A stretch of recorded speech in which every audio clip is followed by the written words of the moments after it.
dan merenungkannya di dalam hati. Dan firman itu kami simpan dan akhirnya bertumbuh di dalam hidup kami ya Tuhan. Dan dalam waktunya akan menghasilkan buah yang lebat yang menyenangkan hati Tuhan.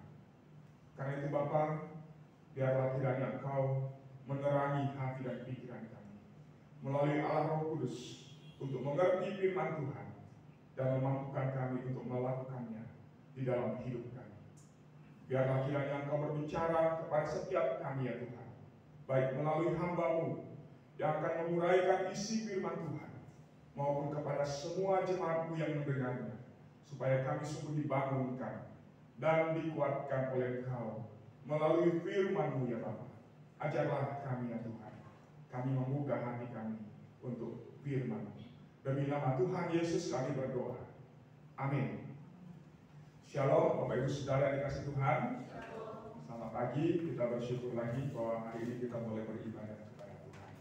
Mari bersama-sama kita akan belajar dari satu bagian firman Tuhan yang terdapat di dalam Kisah Rasul pasal yang ke-9.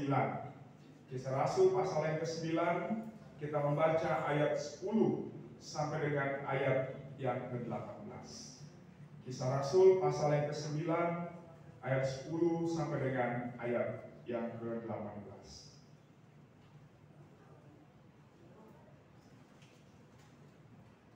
Kalau sudah dapat, kita akan baca firman Tuhan ini secara berganti-gantian. Saya akan bacakan ayat yang genap, Bapak Ibu Saudara akan membacakan ayat yang ganjil. Kisah Rasul pasal 9 ayat 10 sampai dengan 18. Mari kita mulai membaca firman Tuhan. Demikian bunyi firman Tuhan. Ayat 10. Di Damsyik ada seorang murid Tuhan bernama Ananias. Firman Tuhan kepadanya dalam satu penglihatan. Ananias, jawabnya, ini aku Tuhan.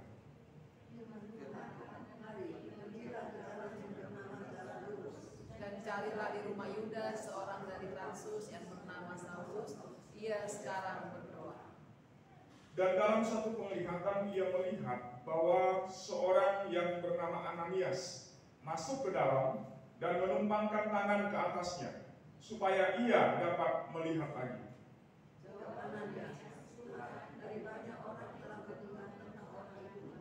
Betapa banyaknya kejahatan dan dilakukannya terhadap orang kudus di Yerusalem.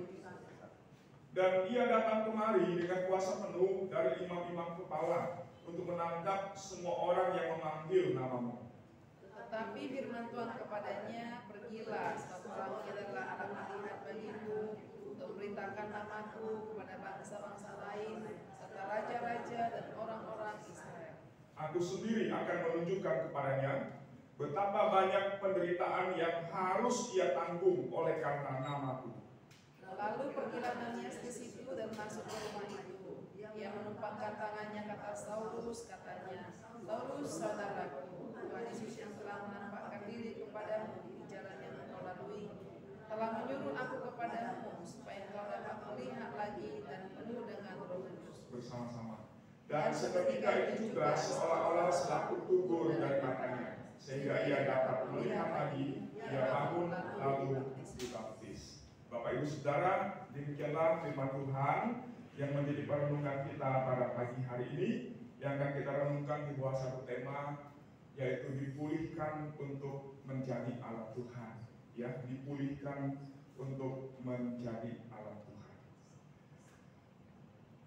Kalau kita bicara tentang Allah, Bapak Ibu Saudara, atau Tuhan kita, maka satu hal yang kita mengerti bahwa Allah itu atau Tuhan itu adalah sempurna.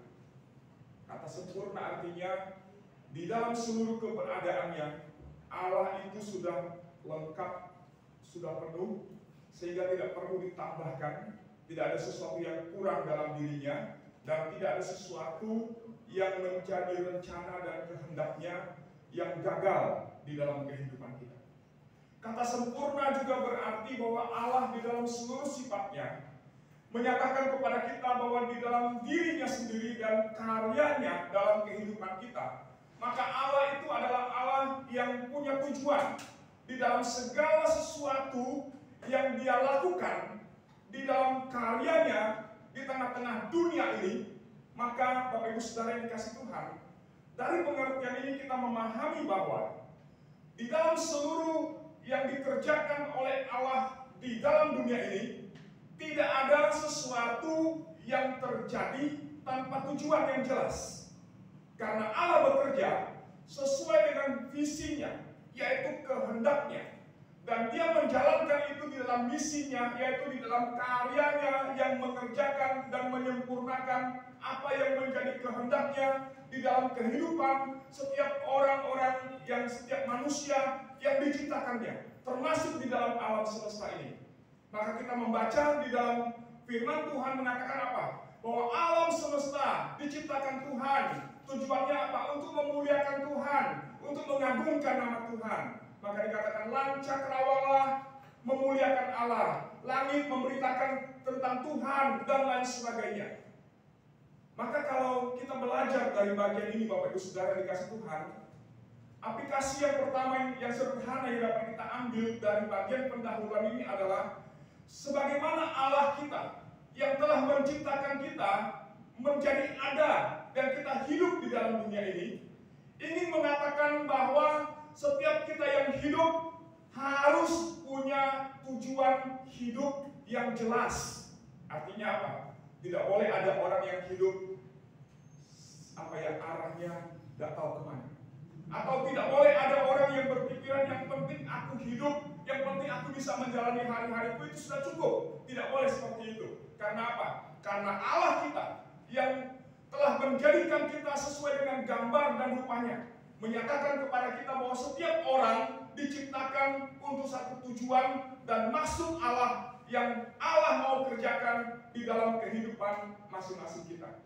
Karena itu entah kita yang sudah lanjut usia, yang sekarang mungkin umur sudah lanjut, atau kita yang masih muda, bahkan anak-anak pemuda remaja dalam hidup kita sebagai orang yang percaya. Kalau Allah saja punya tujuan hidup, punya tujuan dan rencana yang jelas dan pasti, maka demikian juga kita sebagai orang yang percaya kepada Tuhan harus ada arah dan tujuan yang jelas di dalam hidup ini. Kita mau jadi apa? Kita mau mengerjakan apa? Apa yang mau kita capai, kita kejar dalam hidup ini harus ada tujuan dan arah yang jelas.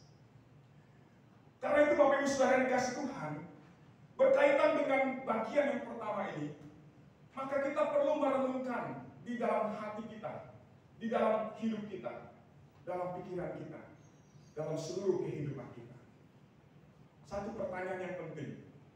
Kalau Allah memilih aku dan kemudian menyelamatkan aku untuk kemudian memulihkan kehidupanku, pertanyaan yang penting untuk kita renungkan di dalam diri kita adalah, apa tujuan Tuhan di dalam memulihkan kehidupanku, mengambil aku dari hidup yang dulu, masuk dalam kehidupan yang sekarang, dalam hidup bersama, sebagai keluarga Allah, sebagai gereja Tuhan di tengah-tengah dunia ini.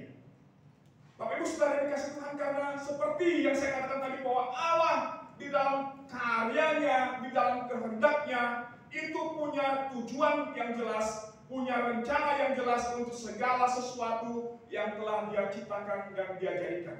Maka demikian juga kita mengerti, memahami bahwa kalau Allah yang sudah menjadikan kita, lalu kemudian ke dalam keberdosaan kita mengambil kita dari kehidupan yang berdosa itu, membawa kita masuk ke dalam rencananya, maka pasti ketika kita ada di dalam rencana Allah, maka pasti hidup kita punya tujuan yang jelas. Allah menempatkan kita di dalam rencananya, memasukkan kita di dalam rencananya untuk satu tujuan yang jelas.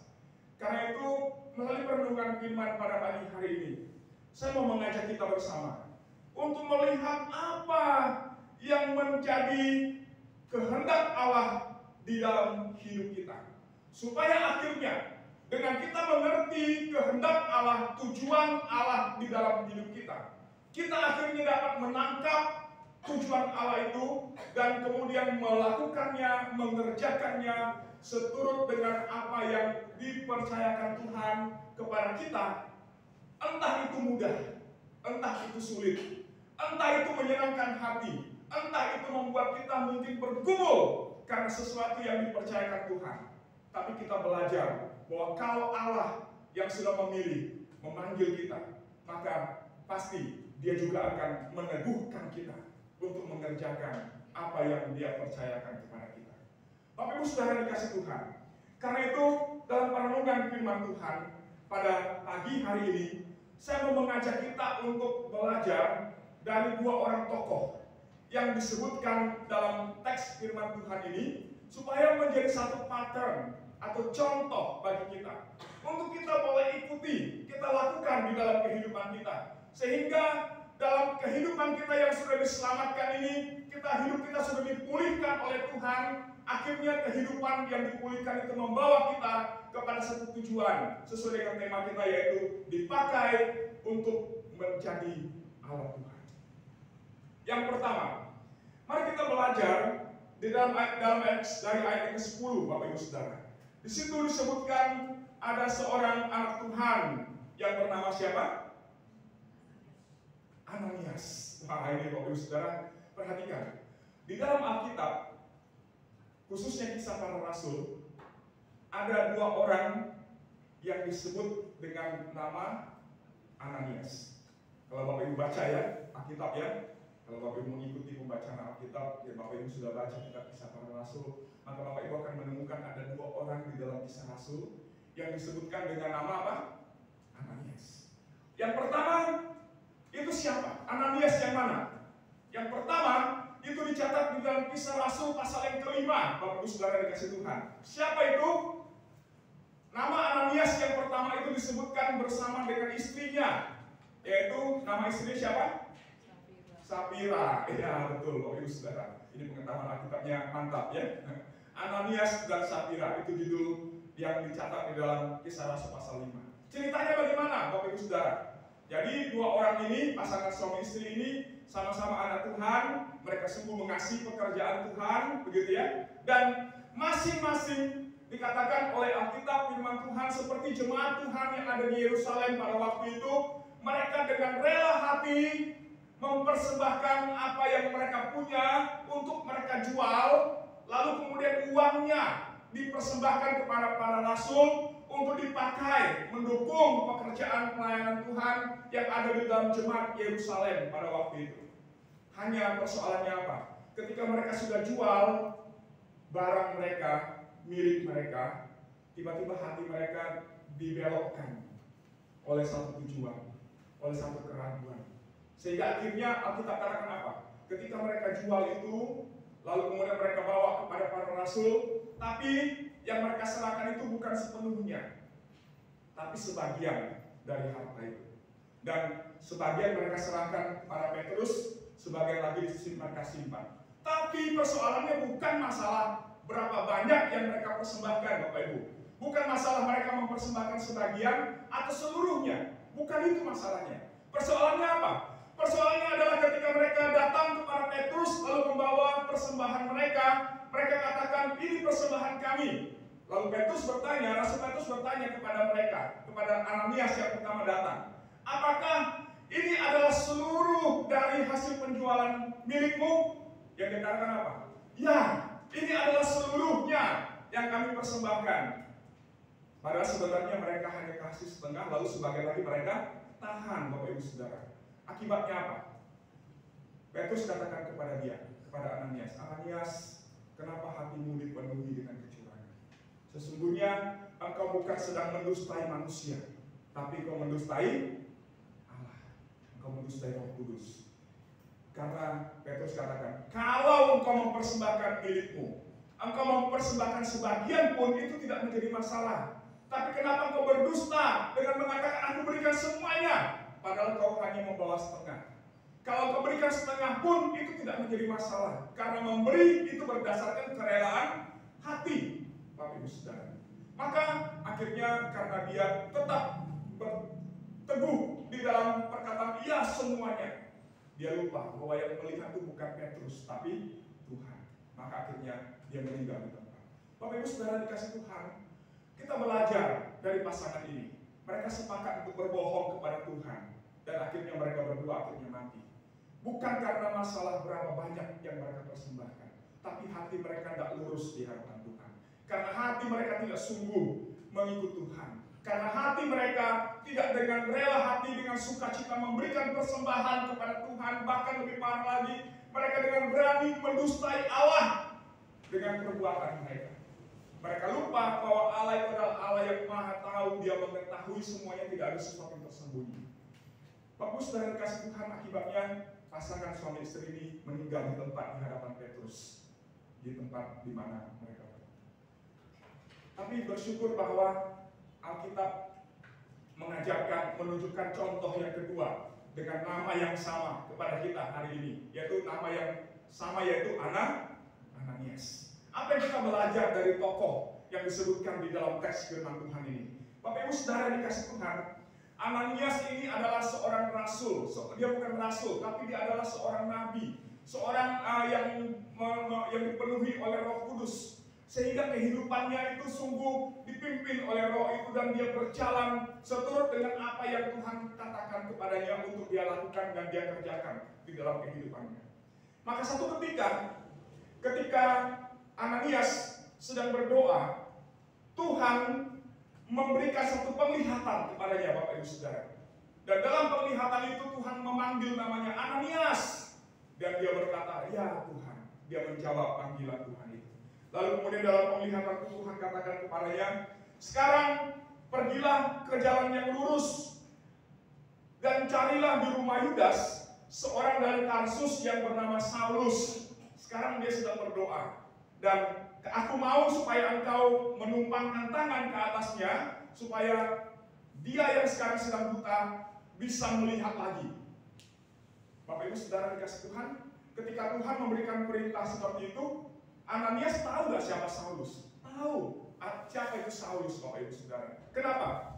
Karena dengan jelas sekali bahwa seluruh jemaat itu sudah mengenal siapa itu Saulus, yaitu seorang Farisi yang punya paham yang begitu fanatik, sehingga pekerjaannya adalah memburu orang-orang yang percaya kepada Tuhan untuk ditangkap, dimasukkan dalam penjara, dan tidak sedikit yang akhirnya mati sebagai orang yang beriman, mempertahankan iman karena penganiayaan tersebut. Ananias tahu Paulus. Maka kalau kita baca percakapan antara Tuhan dengan Ananias dalam teks firman Tuhan ini, ya, di dalam ayat yang ke 13-14, jawaban Ananias apa? "Tuhan, dia kan Saulus itu yang terkenal kejam, yang menangkapi anak-anakmu untuk memburu mereka, masukkan dalam penjara dan dibunuh. Masa aku harus pergi kepada dia? Aku bisa mati, Tuhan. Jangan aku juga ditangkap.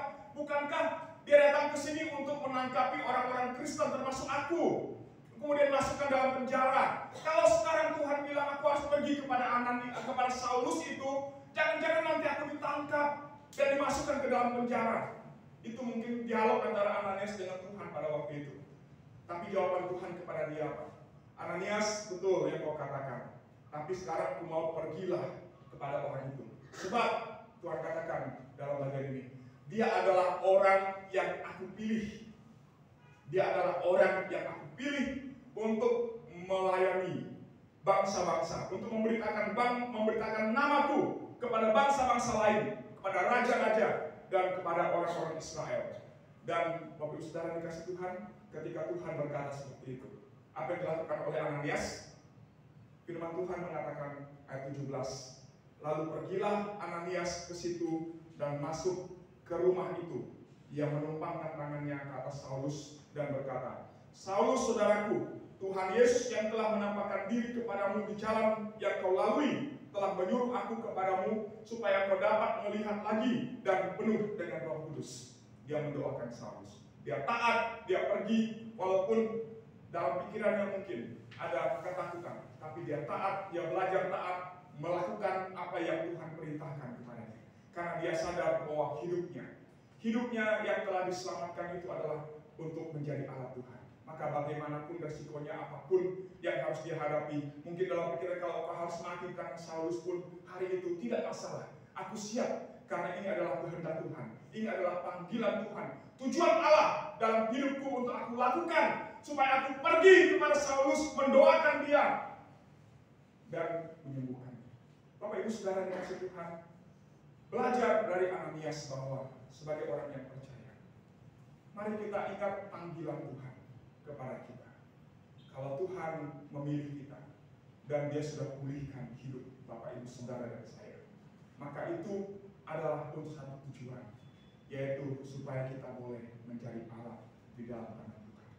Ananias dipakai Tuhan menjadi alat untuk mendoakan Saulus dan menyembuhkan dia, mempersiapkan dia untuk menjadi pelayan Tuhan sesuai dengan panggilan Allah. Karena kalau kita baca nanti di dalam teks selanjutnya, sesudah dia doakan Saulus sembuh, maka kemudian Ananias membawa dia kepada persekutuan orang-orang percaya di Damsyik, mengajar dia firman Tuhan, dan akhirnya mempersiapkan dia, memperlengkapi dia untuk pelayanan Tuhan. Ini adalah Ananias. Bapak Saudara kasih Tuhan, kalau kita bertanya kepada diri kita masing-masing, kalau saya ada di sini, di rumah Tuhan ini, menyandang status saya adalah anak Tuhan, saya adalah orang yang percaya kepada Kristus, maka pertanyaannya bagi kita adalah apa yang menjadi tujuan Allah di dalam memilih kita, menyelamatkan kita, memulihkan kehidupan kita, dan menempatkan kita ada di sini, di tengah-tengah gereja Tuhan, di tempat ini.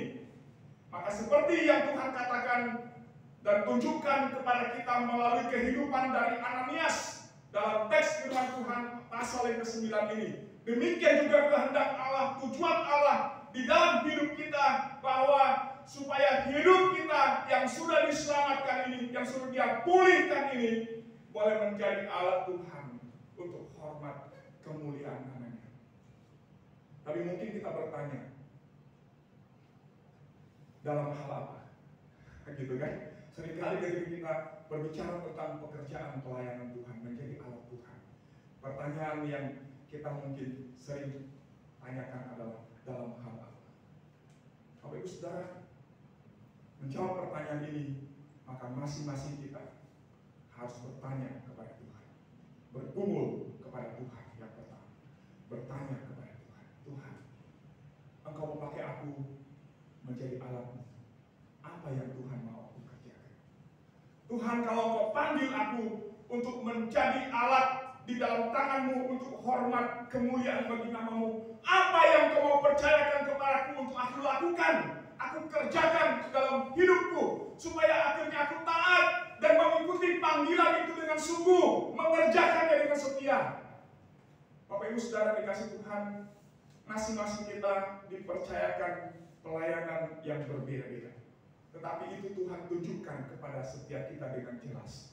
Karena kalau kita dipilih dan kemudian ditunjuk melalui gereja untuk mengerjakan pekerjaan pelayanan apapun yang dipercayakan kepada kita, ingatlah itu adalah penunjukan Tuhan.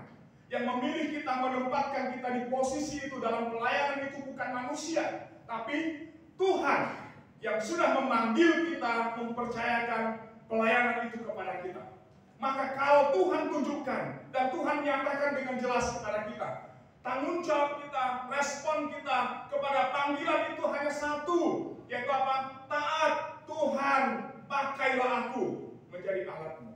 Pergunakanlah aku seturut dengan maksud-Mu untuk kemuliaan nama-Mu.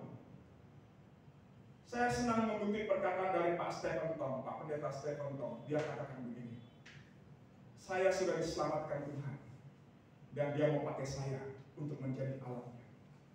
Dan ada satu kata menarik yang beliau katakan begini, kalau Tuhan sudah pilih saya menjadi alatnya, maka Dia punya hak atas hidupku untuk memperalat aku. Bapak Ibu Saudara perhatikan kata ini, ya, untuk memperalat aku sesuai dengan maksud dan kehendaknya.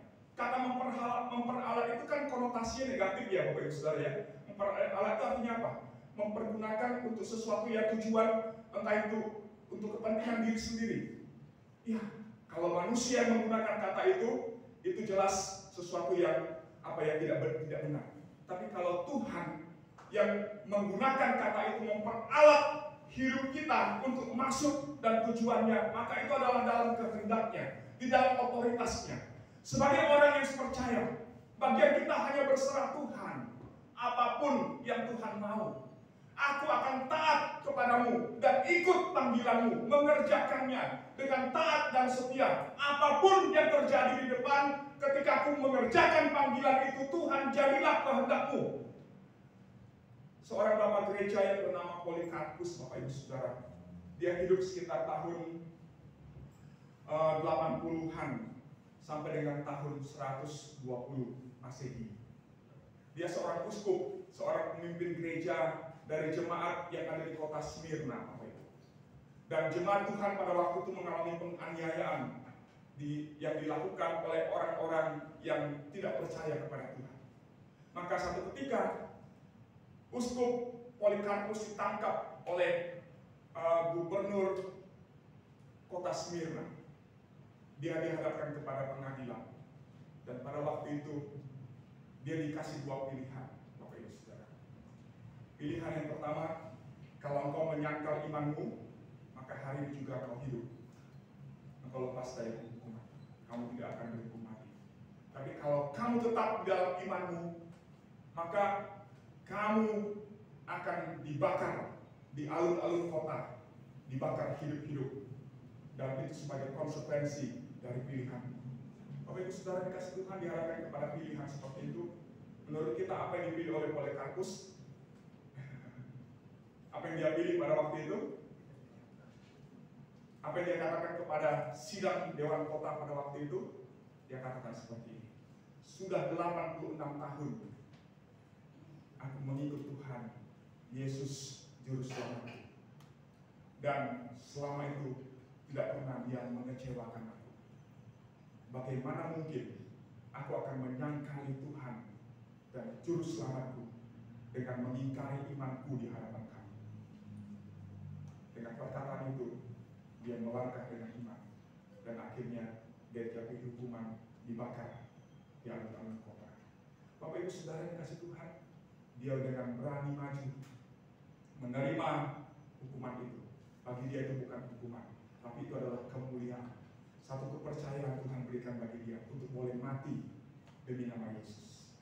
Walaupun tubuhnya dibakar, tapi rohnya bersama dengan Tuhan. Dan itu menjadi satu kesaksian yang hidup dalam sepanjang sejarah gereja sampai dengan zaman kita hari ini dan sampai akhir zaman. Bapak Ibu Saudara dikasih Tuhan, pertanyaan bagi kita sebagai orang-orang yang dipanggil untuk melayani Tuhan. Kita mungkin tidak diharapkan seperti Polikarpus yang harus memilih satu di antara dua, hidup atau mati. Kita mungkin hanya diharapkan kepada satu persoalan tertentu di dalam pelayanan, pekerjaan Tuhan yang Tuhan mau percayakan kepada kita. Pertanyaannya adalah dengan menghadapi situasi yang seperti itu, apakah kita memilih untuk setia kepada Tuhan, mentaati Dia, melakukan apa yang Dia mau untuk kita kerjakan dalam hidup kita, atau kita berkata, Tuhan, dengan adanya penderitaan ini, kesusahan ini, sorry, aku mundur, aku tinggalkan. Lebih baik yang lain maju, aku tidak mau. Bapak Ibu Saudara dikasih Tuhan, hari ini Tuhan menghadapkan kepada kita dua pilihan untuk kita pilih dan kita lakukan sebagai pilihan hidup kita. Yang pertama, pilih tetap setia apapun yang terjadi dalam pelayanan, maju mengerjakan panggilan Tuhan karena aku ada di sini. Tuhan, karena Tuhan mau pakai aku menjadi alatnya untuk hormat dan kemuliaan bagi Tuhan. Atau kita akan berkata, ya udahlah, silakan, aku mundur, aku tidak lagi, aku sudah berhenti dari pelayanan, dari pekerjaan Tuhan, dari apapun yang Tuhan mau aku kerjakan. Bapak Ibu Saudara dikasih Tuhan, Ananias, walaupun dia tahu Saulus adalah pembunuh jemaat Tuhan, tapi bagi dia ketaatan kepada Tuhan lebih penting daripada hidupnya sendiri. Maka sekalipun bagi dia mungkin ada kemungkinan dia harus mati di situ, tapi bagi dia yang penting adalah dia melakukan panggilan Tuhan, perintah Tuhan dengan taat setia, dan dia mengerjakan itu. Dia datang kepada Saulus, doakan, dan Saulus menjadi sembuh, dipersiapkan menjadi alat di dalam Tuhan. Bagaimana dengan kita? Hari ini Tuhan bertanya kepada masing-masing kita, bagaimana dengan Bapak Ibu Saudara dan saya? Apakah kita akan berkata, Tuhan, ini apa? aku hambamu, aku alat di dalam tangan. Pakailah, pergunakanlah aku. Peralatlah aku Tuhan menjadi alat yang berguna dalam tanganmu untuk hormat dan kemuliaan-Mu. Kiranya inilah jawaban kita.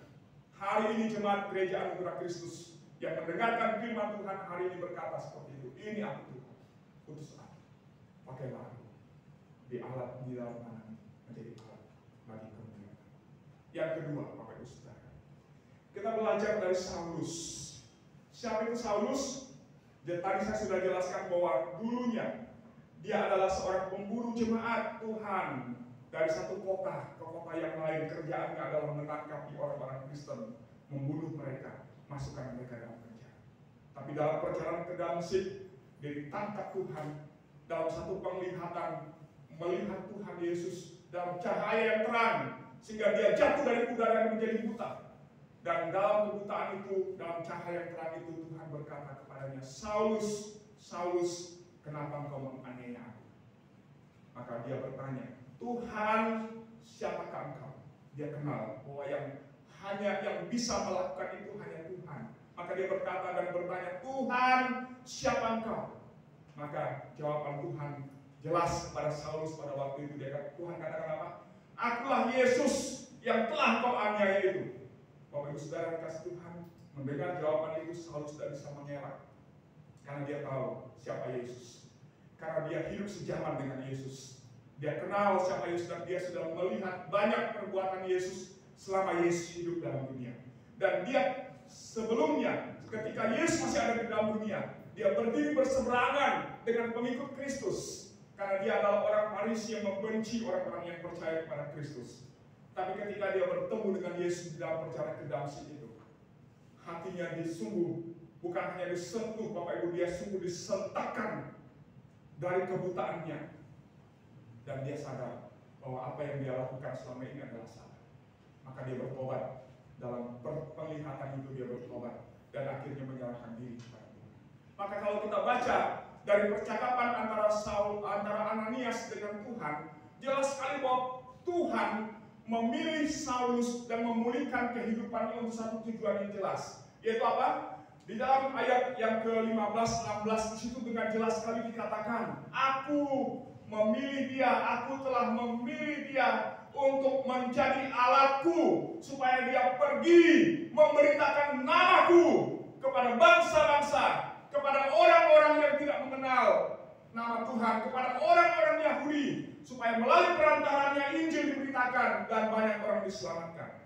Bapak Ibu Saudara kasih Tuhan, panggilan Tuhan kepada Saulus jelas bahwa Tuhan panggil dia untuk menjadi seorang rasul, menjadi pemberita Injil, supaya dia boleh memberitakan nama Tuhan dan mendirikan jemaat-jemaat bagi Tuhan. Tapi perhatikan Bapak Ibu Saudara, jangan berhenti hanya di ayat yang ke-15. Dalam ayat 16, panggilan Tuhan kepada Saulus diikuti dengan apa? Mari kita baca bersama-sama. Ayat 16. 1, 2, ya. Aku sendiri akan menunjukkan kepadanya betapa banyak penderitaan yang harus ia tanggung oleh karena Bapak Ibu Saudara perhatikan. Tuhan panggil Saulus untuk memberitakan nama Tuhan. Betul? Betul ya? Tuhan panggil dia untuk bekerja. Saya perhatikan. Ketika Tuhan panggil Saulus untuk melayani Tuhan, Tuhan tidak katakan, oh aku panggil dia supaya hidupnya enak, supaya hidupnya makmur, supaya dia bisa menikmati kenyamanan dalam panggilan. Tapi sejak Tuhan panggil Saulus, Tuhan juga memberitakan apa? Dalam panggilan itu ada salib yang harus dia pikul. Bapak Ibu Saudara perhatikan, sebagai orang-orang yang dipanggil Tuhan melayani, menjadi alat dalam tangan Tuhan, kita harus mengubah mindset kita, cara berpikir kita, bahwa kalau saya melayani Tuhan, maka hidup saya pasti diberkati. Itu adalah bagian dari janji Tuhan bagi kita yang setia melayani. Tapi di dalamnya tidak selalu ada berkat, Bapak Ibu. Karena di sisi yang lain ada berkat, tetapi juga ada apa? Salib yang harus kita pikul. Dan Tuhan katakan dalam Injil, ingat apa yang Tuhan katakan? Ikutlah aku dan pikulah salib. artinya bahwa ketika kita meresponi panggilan Tuhan di dalam hidup kita, kita ingat bahwa di satu sisi ada hal yang luar biasa yang Tuhan mau nyatakan dari hidup kita. Tetapi di sisi yang lain, Tuhan juga katakan bahwa di dalam mengikuti panggilan Tuhan, ingat ada salib. Bagaimanapun ada tantangan yang tidak mudah yang harus kita hadapi. Dan kita harus menyiapkan diri kita untuk menghadapi setiap tantangan yang terjadi di dalam pelayanan apapun bentuknya. Bapak Ibu Saudara. Dan seperti yang Tuhan katakan di awal panggilan Tuhan kepada Saulus yang berubah nama menjadi Paulus. Bukankah kita bisa membaca di dalam surat-suratnya, dalam perjalanan Paulus, dalam yang dicatat dalam Kisah Rasul, bahwa panggilan pelayanan Paulus yang dia kerjakan membawa dia tidak selalu kepada bertemu dengan orang-orang yang menerima dia dengan sukacita, menerima berita yang dia sampaikan. Tapi bukankah di saat yang sama dia bertemu dengan orang-orang yang tidak suka kepada pemberitaannya, yang kemudian berusaha untuk menangkap dia, masukkan dia ke dalam penjara, atau lempar dia dengan batu hampir mati. Itu yang dikatakan oleh Paulus kepada jemaat di Korintus dalam surat 2 Korintus. Aku dalam pelayananku menanggung banyak penderitaan oleh karena nama Kristus. Aku hampir mati berulang kali, dilempar dengan batu sebanyak 40 kurang 1 kali. Dan aku hampir mati dalam peristiwa itu. Berulang kali keluar masuk penjara oleh karena Injil yang kuberitakan. Tapi jawabannya apa? Tetapi aku bersyukur kepada Allah, karena dia memandang aku layak.